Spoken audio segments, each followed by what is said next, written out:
Hi everyone, thanks for listening to another episode of Dogman Encounters Radio. I'm Vic Cundiff and I'll be your host for the show.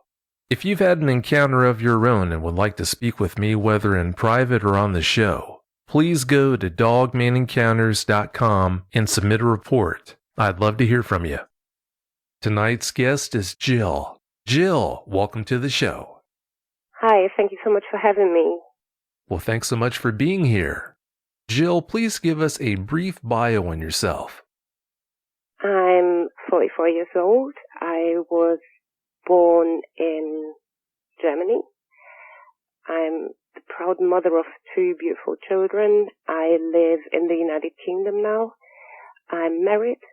I'm working part-time. I'm an army wife. We move around a lot. And yeah, that's pretty much it about me. Jill, growing up, did you have a fascination with werewolves? No, not at all. It was never really mentioned. It was not something that was ever made a subject. The first time it was really ever part of a conversation was when the movies came out, like American Werewolf in London, Silver Bullet, them kind of movies in the late 80s when I was sort of, well, not allowed to watch them, but were sort of gained access and did watch them. But it was never something that was talked about or discussed in my family. Never. Not within my circle of friends either. It was just not. It was some more like vampires and ghosts and things like that. I see. When you were growing up, you had a nanny who would tell you about wolves which would come close to villages in wintertime. Did she ever tell you any werewolf legends?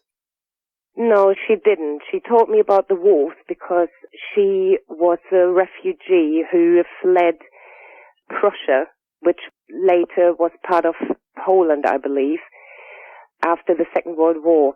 And obviously they still had wolves, wild wolves, where in Germany they were extinct as of 1870s or 1880s, something like that. And she would tell us about the stories, how they would come close to the villages in winter and they would try to get to the livestock and whatever. But never about werewolves. That was never something that she would talk about. Never. Just about actual wolves. Wolves. I've heard some of those legends, and some of those are pretty wild. Your husband is a complete non-believer. What kind of a toll has that taken on you? It's very difficult because I just can't discuss things like that with him. He just makes fun of it. He finds it absolutely hilarious. How can any sound-minded person even entertain the thought of something like that, of a Dogman, of even a Sasquatch? It's absolutely ridiculous. How can anybody believe in something like that? It's just beyond him. He's far too rational. I think he wouldn't even believe it if one of them would stand in front of him. It's just not his world. He's too rational for it. And it makes it really difficult because obviously he's not the kind of person I could share my encounter with. It's not very nice because I believe in a marriage you should be able to share everything. But obviously, well, I can't. Yeah, that really is a shame, and I can only imagine how difficult that must be to deal with. You live in a very rural area in the UK. Was it your choice or your husband's choice to live in such a remote place? Neither. As we are an armed forces family, my husband gets posted. He gets the posting order and we just have to go. Before the posting, he can voice a posting preference, but if they follow that or not, well, it's rather more than unlikely, really. And most of the army bases are rather rural. There are a few near cities or near towns, but most of them are rather rural. So that's how we end up in rather rural areas. That's not good. You're about to move to another home, which is also in a very remote area. What are your thoughts on that? Well, I wasn't overly keen to move into that area at all because of other reasons as well. However, the house is behind the wire, so it really is on an army camp. However, it's absolutely huge. There's a whole forest on that camp. Considering the relation of army camps and sightings of dogmen, well, I don't hold much hope. Well, let's hope for the best and might never see one again. I sure hope you don't see another one again also. On Christmas Day, you had family over. While they were there, some of them told you they saw some strange things around your property. Please tell us more about that. Yes, my sister-in-law and her husband were here, and nobody is allowed to smoke in my house, so they had to go out on the patio outside and into the back garden area. And although they're not great believers and have got a rather skeptical approach, they thought they saw somebody running around in a Halloween costume about 300-400 yards from my back garden wall. It's a dimly lit area where sort of cars are parked, and they came back in. They were a bit spooked, and they said, well, do people make a habit of running around in furry costumes here over Christmas? And I said, well, not to my knowledge. And they thought it was somebody walking around sort of hunched in like a furry costume, and they thought it was almost like a dog or wolf-like upright creature, and they were adamant it was somebody in Halloween attire. But I wouldn't know who would do that at Christmas. Very briefly, they could see the legs, and they said it was sort of dog-like legs, and I don't think you can buy them in a Halloween shop. So, yeah, they weren't too keen on smoking anymore that night, so I suppose it helped them. Yeah, I don't like the way that sounds. I've got to say, I've got dogs myself, and they weren't keen on staying outside either. When them two came in, my dogs came in with them, and they didn't want to go back outside that night. I'm not surprised. Yeah, like I said, I don't like the way that sounds at all. When you were young, your nanny gave you some advice on what to do when you were scared of something. What advice did she give you?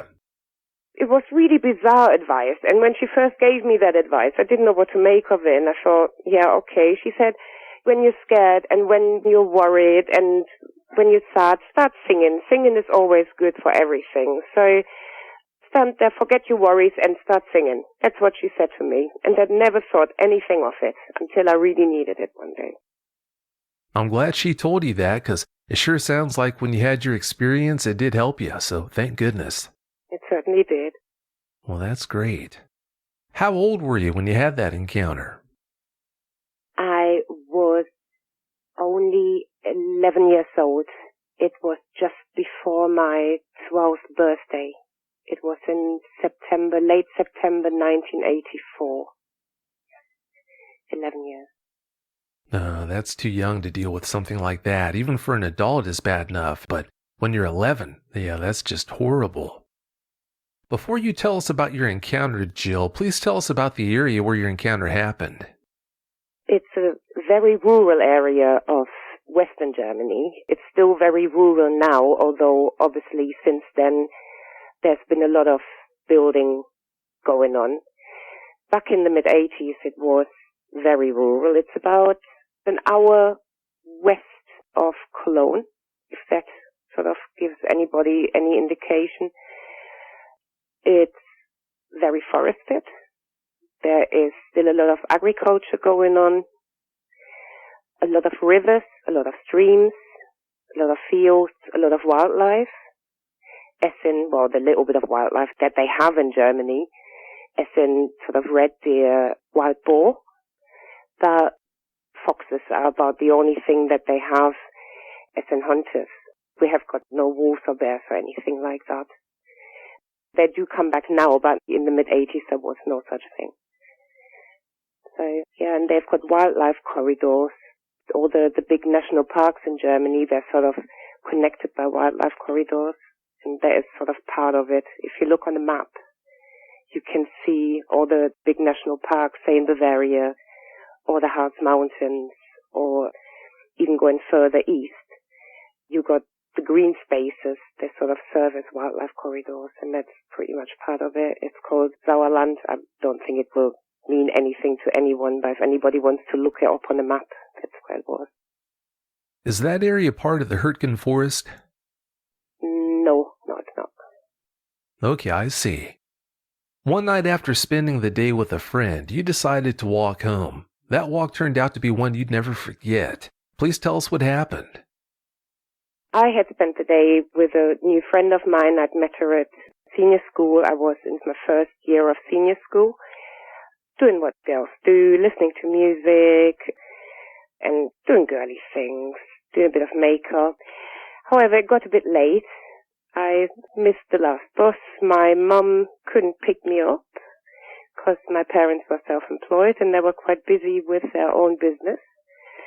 It meant that I had to walk home. It wasn't that much of a great deal because having grown up in the village, it wasn't that unheard of that you would walk home, either push bike or walk from village to village a lot. It wasn't abnormal to do that. I decided I'd walk. So we said our goodbyes, and there are two roads you can choose. Either you walk along the main road, which is a lot longer, and a lot more dangerous because the traffic can be quite heavy, there's lorries and everything, or you take the shortcut through the woods. Obviously, you take the shortest route. Well, I wanted to take the shortest route, and I take the route through the woods. It was about 6 o'clock at night, or afternoon, evening, and it was starting to get dark. Now, the village roads, or the sort of rural roads in Germany, you need to imagine they're not necessarily all lit. Only parts where their houses are lit. The parts through the woods and past fields and meadows and whatever, you don't really have street lights. But then again, you're used to it, you just go on, and it wasn't completely dark yet. So I thought, oh, okay, just carry on. If you run half of the way, you make it home in good time. So I started walking, the houses stopped, fields started, eventually the woods started, street lights were gone. As soon as the woods started, I thought, oh, don't like it. Because it was obviously getting darker by the minute, so I started running past the woods. And it goes down a hill a little bit. Obviously that helps with my running.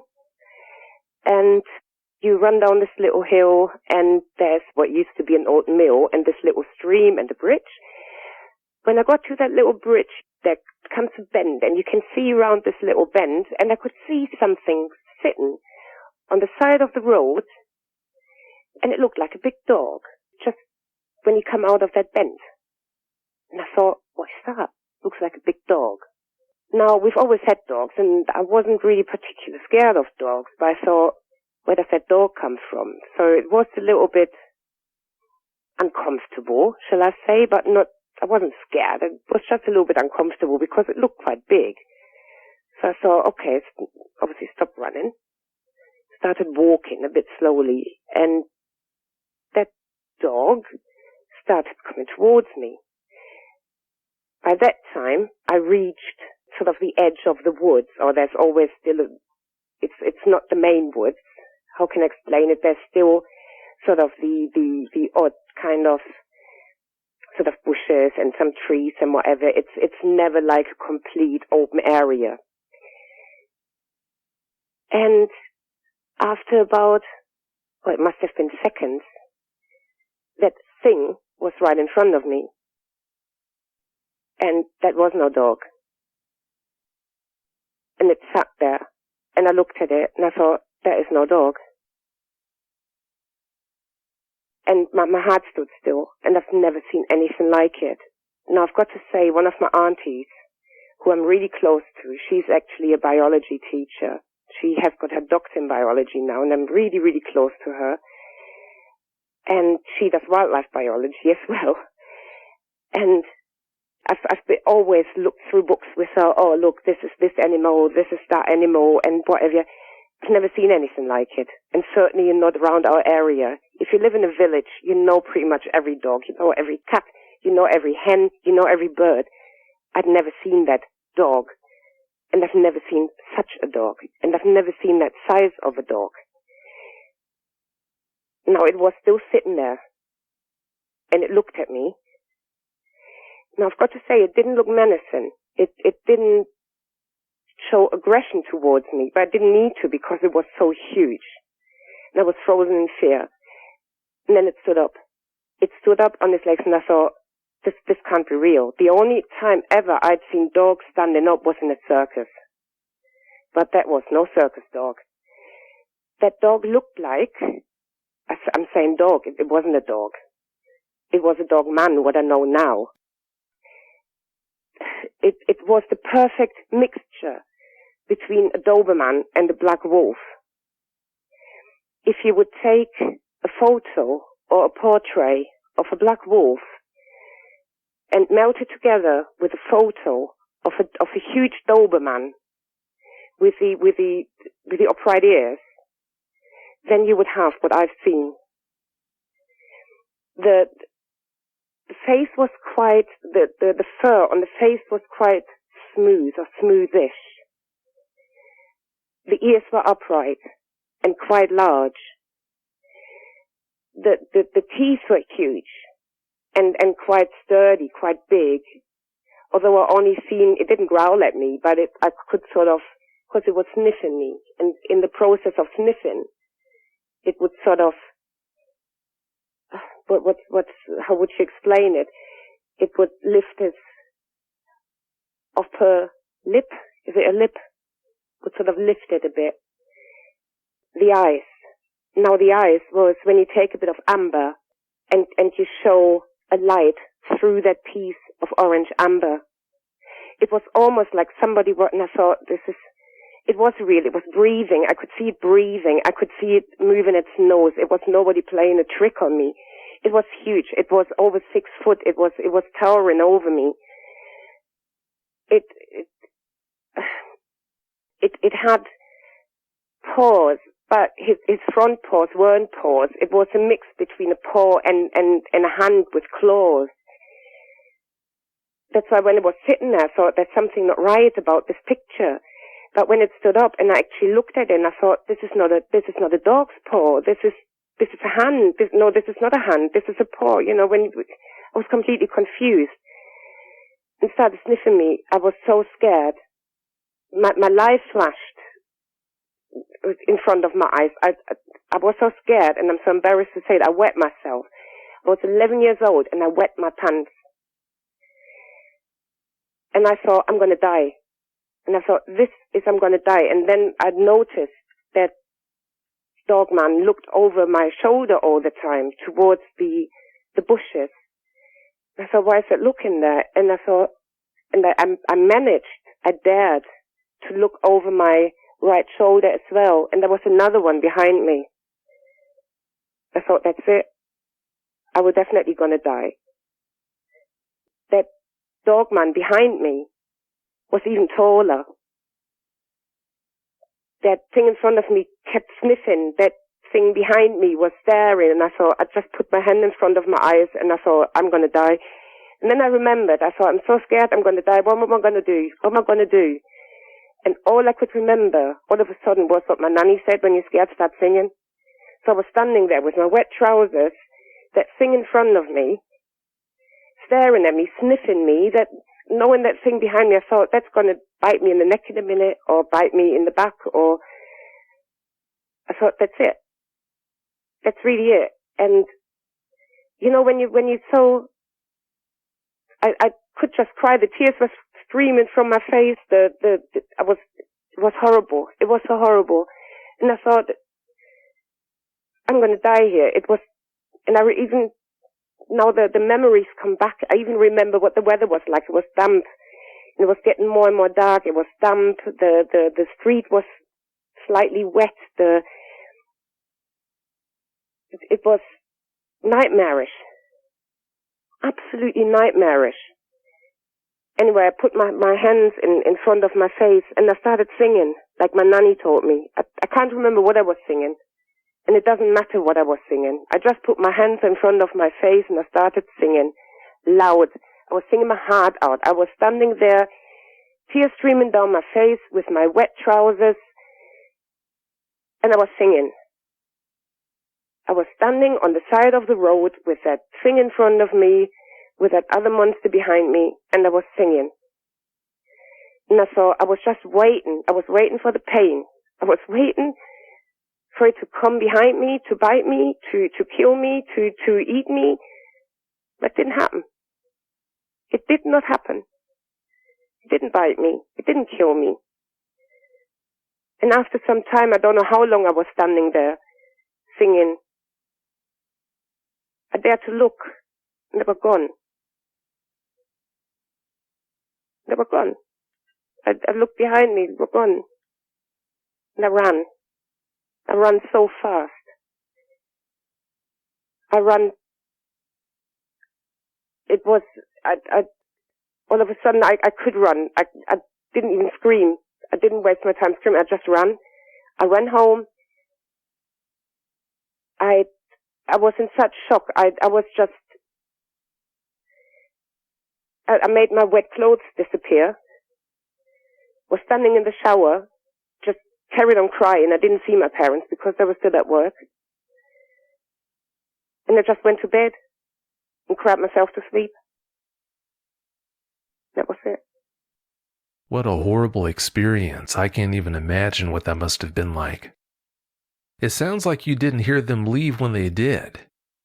No. Yeah, they're pretty stealthy when they want to be. Do you have any opinions on why the first Dogman ran up to you like that? I've got no idea. I've got loads of theories. I really got loads of, since then, obviously, I had loads of time and loads of ideas why that happened. Why me? Why did it run up to me? What did it want? They didn't eat me. They didn't kill me. They just sniffed. Why? Was it curiosity? Were they expecting me to run? Were they wanting to chase? And they had nothing to chase? I don't know.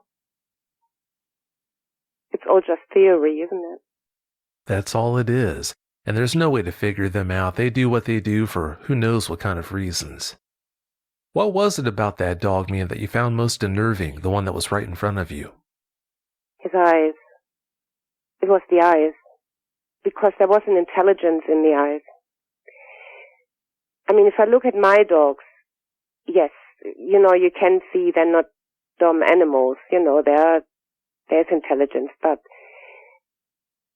looking back now and imagining and recalling the look in that animal's eyes,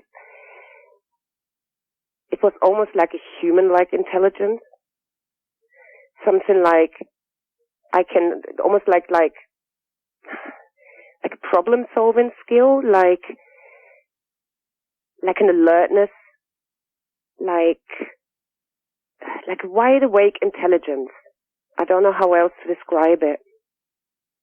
But it was the eyes that was most unnerving. And the front paws. Because they looked so surreal, so abnormal. Can you tell us any more details about those paws? Like I said, I've never seen anything like it before. If you look at a front paw of a dog, that's what I expected to see, but they were elongated, almost finger-like, and they had like a cat's claw, almost not as sharp, but like a cat's claw at the end.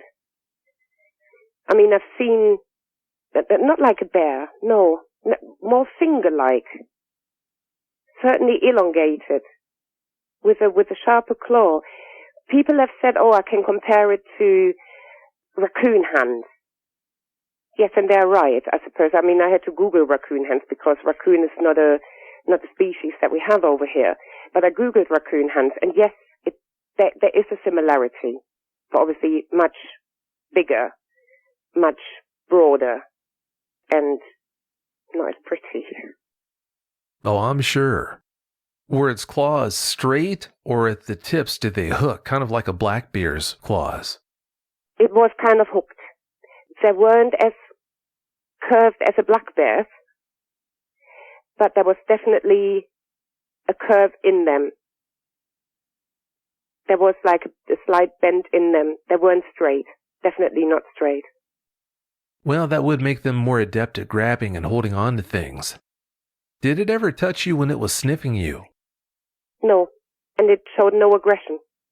There was no growling, no baring its teeth, nothing. Seems like it was more curious than anything. That's the impression that I have looking back now. Obviously, that wasn't the impression that I had when I was standing there. Oh, I'm sure. When you were standing there looking at this Dogman, you said it was smaller than the one behind you. Did it have any features that made you think it was a puppy possibly, or do you think it was a small adult? I personally have the theory that it might have been a puppy, looking back now. But if it was a puppy, then it was quite a grown puppy already, because it was smaller than the other one, but not much smaller. See, the one in front of me, it towered over me. I think it must have been coming up to 6 foot, where the one behind me was definitely well over 7 foot. So it can't have been a young puppy, if it was a puppy. If it was a puppy, it sounds like it was big enough to be trouble. Yes. When you first saw the larger Dogman behind you, how far was it from you? I think it must have been, looking back, I was actually on the path, and it was in the trees. It can't have been any more than about 2.5 meters. So that's, 3 yards? Still too close to comfort. Yeah, that's pretty close. So when you turned around and saw it, was it approaching you or was it just standing there? No, it was just standing there. Thank goodness. But like I said, I only turned round, saw it, and looked straight back to what that animal in front of me was doing. Even though the one behind you was bigger, I don't blame you for wanting to keep an eye on the one in front of you. If you had trouble, more than likely that would be the one that did it. Yeah, because it was so close. It was right in front of me. Did the one behind you seem to be more preoccupied with you or the smaller Dogman in front of you? It's a good question, but I think it's hard to tell, but I really think it was more preoccupied with the Dogman in front of me. Yeah, sure sounds to me like that might have been its pup. We'll never know, but it sure sounds that way. After having that experience at such a young age, please tell us about the effects it had on your childhood. Well, there were no more walks home. I stayed at home a lot more. I avoided going into the woods. I avoided going camping. I avoided most of the outdoor activities, really. And I avoided the entire area where that happened. I mean, up until now, I drove through it with my car, or in a car as a passenger, but I've never ever walked in that area again. Never. So you could say that experience stole your childhood then? It certainly had an effect, yes. Yeah, sure sounds that way. Were there problems with pets and livestock going missing back then in that area? I remember one story, and I actually had confirmation of somebody who remembers that as well. It was about 2 years before my encounter.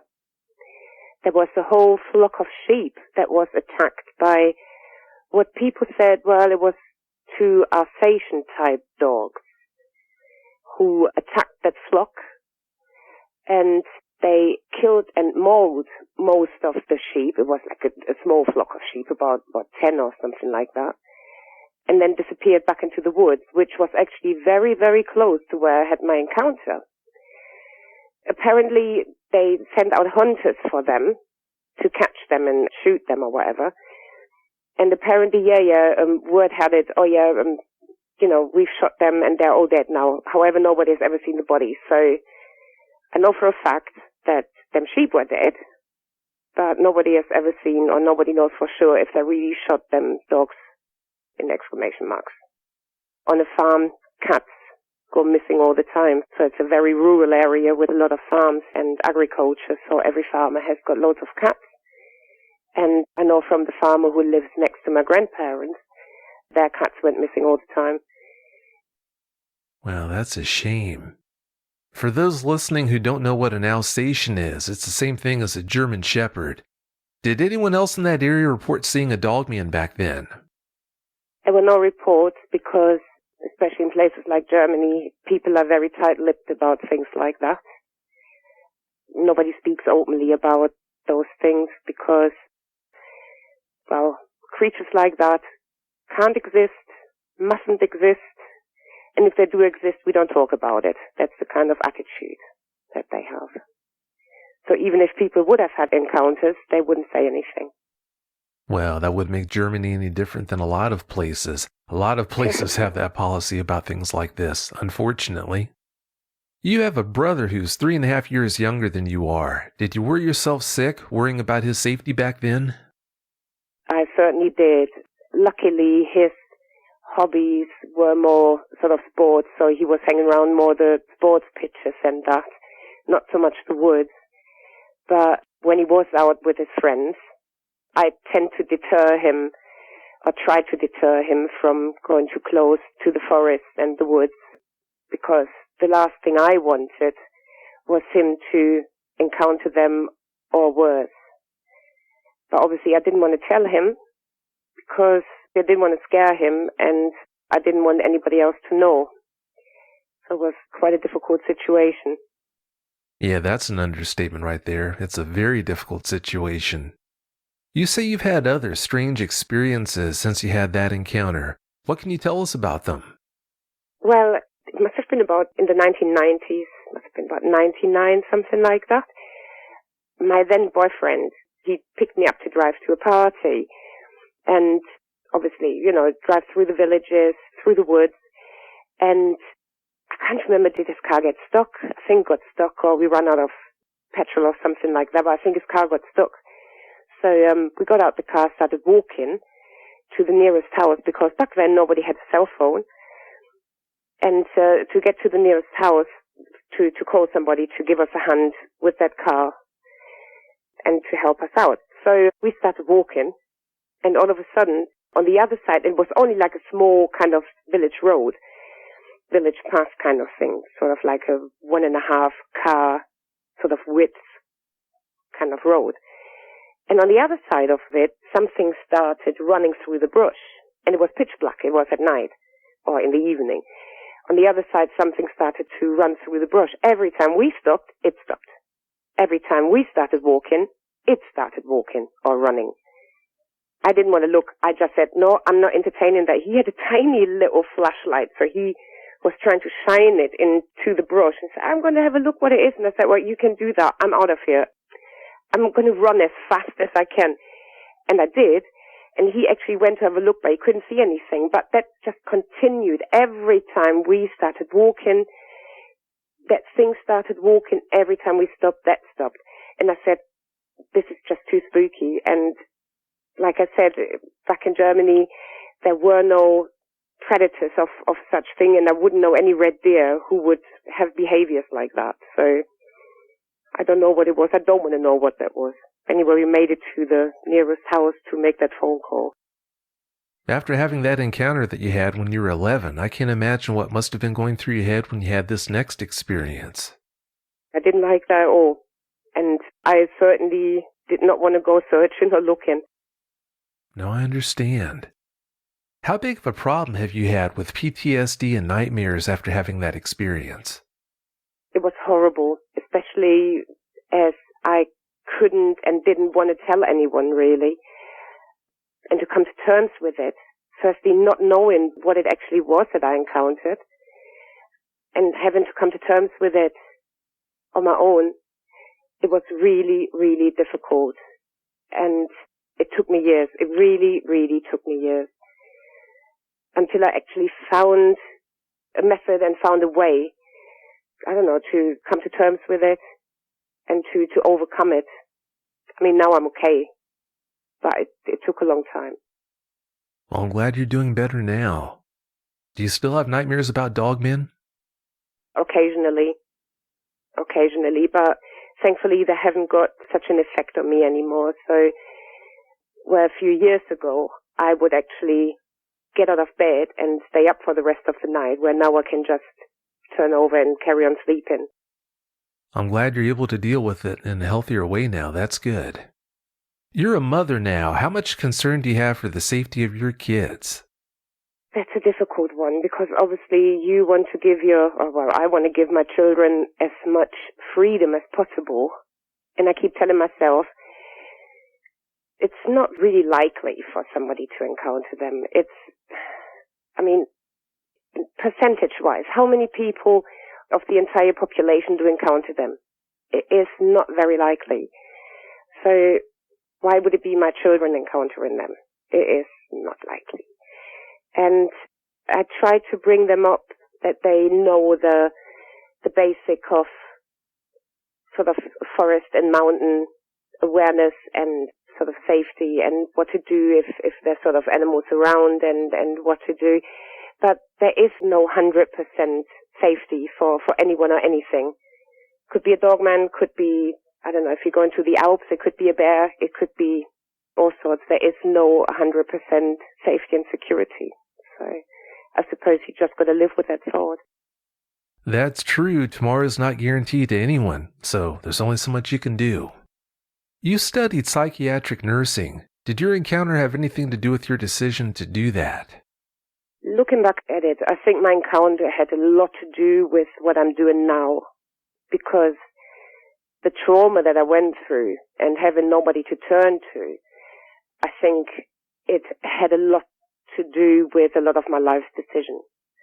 So in the end, well, maybe I'm a little bit thankful that it happened. No, that would be taking it a little bit too far, but it certainly had a big influence on many decisions, and some of the decisions were actually good. And I can relate them decisions on that account. So, yeah. Suppose there is something to that. PTSD is horrible, and it gets underestimated. It really does. Yeah, it's a shame you ever have to deal with anything like that. You went on a hiking trip into the Italian Alps. Did you do that to try and face your fears? Yes, it was actually a big part of that. I thought, well, to deal with it, I need to face my fears head on. So I went hiking on my own.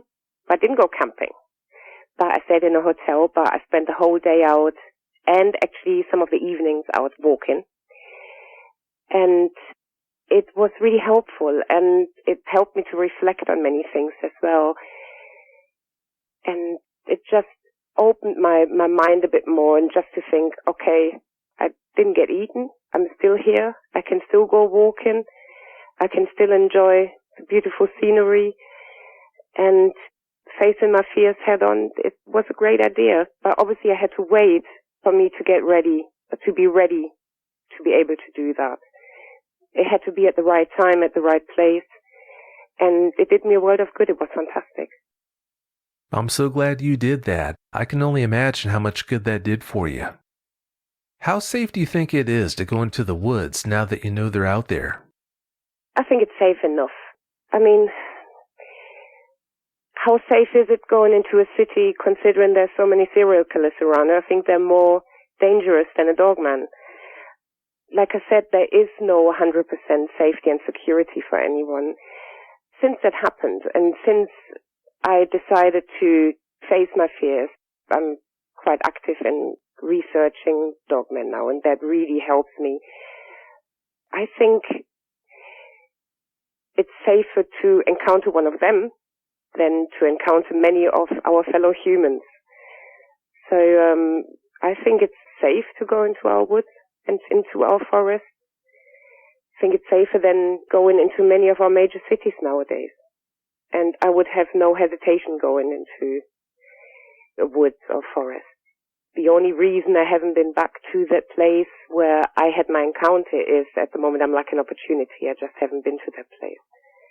But I would go back, and I said next time I will be back in that area, I will actually go back and take some photos because it would interest me what it looks like now. But I think it's safe, and I wouldn't hesitate, and I don't hesitate to go into rural areas. I live in a rural area, and nothing stops me from doing so. I'm glad to hear you're dealing with all this in such a healthy way. That's good news. After having that experience, how much research did you put into Dogman?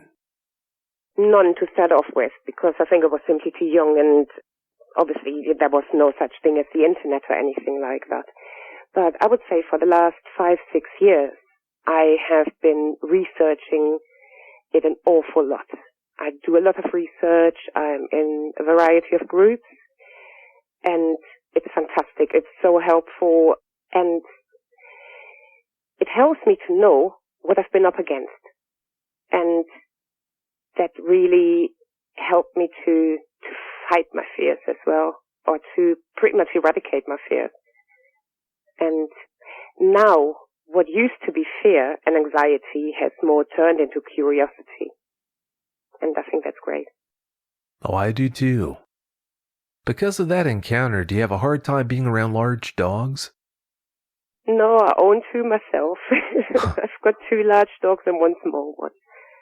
And my parents, like I said, they always had large dogs. We had Bernese Mountain dogs and St. Bernards. We always had huge dogs. So I had no choice. And the only time I've ever been bitten by a dog was by a small dog.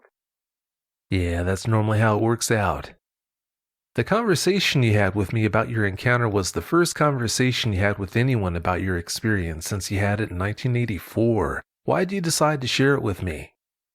I really thought the time was ready for me to share it with someone. I've been gearing up towards sharing it for quite some time. And I have been listening to every single episode of your show. And I thought, all them brave people have come forward and have been sharing their encounter. Maybe it's time for me now to stand up and be counted as well. If it helps just one person, then I've done the right thing. Because you can overcome it. You do survive it. You can overcome your fear. And life goes on. And sometimes for the better. Life does go on. I'm glad you realized that. You told me that you're glad you had that experience rather than some of your friends and family back then. Why did you think that? Because, like I said, my auntie is a wildlife, or she has studied biology, and she does and did a lot of wildlife biology as well. So at least I had a basic knowledge of animals. And at least we had big dogs. So I knew the basics. Don't run. Because if you run, they will come after you. Because if it's like a nice dog, the least they think, oh, she's playing. The worst thing is, oh, she's prey. So stand still. So little things like that. Some of my friends never had anything to do with animals, so they wouldn't have even known the basics. Some of my friends, especially back then, looking back now, were quite weak.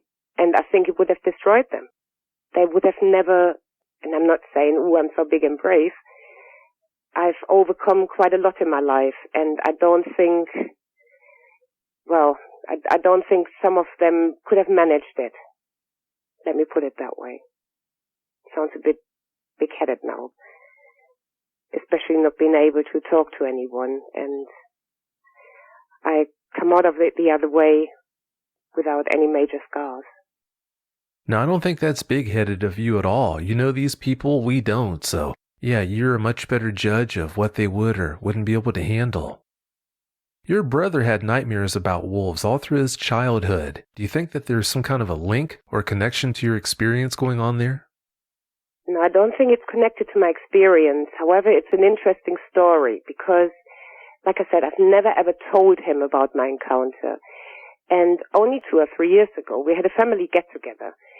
And we're talking about the olden times. And he said, oh, when I was little, I kept having nightmares about wolves chasing me.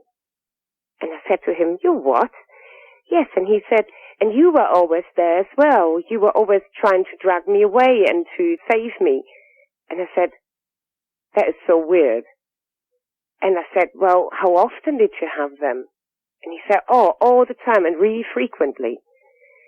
Now, you could now say, oh, maybe because of the nanny told them all them stories. He never knew the nanny because she was dead before my brother was old enough to be nannied by her. So you can't really say, oh, it was her with her wolf stories. No. I don't know if there was something going on telepathically or what, but I do know 100%, and I swear I've never told my brother about it. And then a couple of years ago, he turns around and says, "Oh, I had nightmares about wolves, and you were there as well in my dream." So I thought it was interesting, to say the least. Yeah, I'd say that's pretty interesting. Pretty ironic, too. Yes. Are there a lot of legends about werewolves around where you had that encounter? No, certainly not in that area where I come from. Huh, I always wondered about that. Well, Jill, it's about time for us to get out of here. Do you have any closing comments you'd like to share? Yes. Don't hold it in. If you have an encounter, don't torture yourself and hold it in for all them years and decades like I have done. Do yourself a favor. Come out with it. There's help out there. It helps to talk about it. I didn't want to talk about it because I thought I was just going to get ridiculed. There's loads of people out there who had similar experiences, who are more than happy to help you, to listen to you. Don't wait and torture yourself for all them years like I've done. Just come out with it. Very well said. Well, I can't thank you enough for coming on the show and sharing your experience with us. Thank you so much, Jill, for your time. Thank you as well for having me. Oh, it's been great talking with you. Well, have a great night, okay? And you. Thank you. Thanks. Bye. Bye.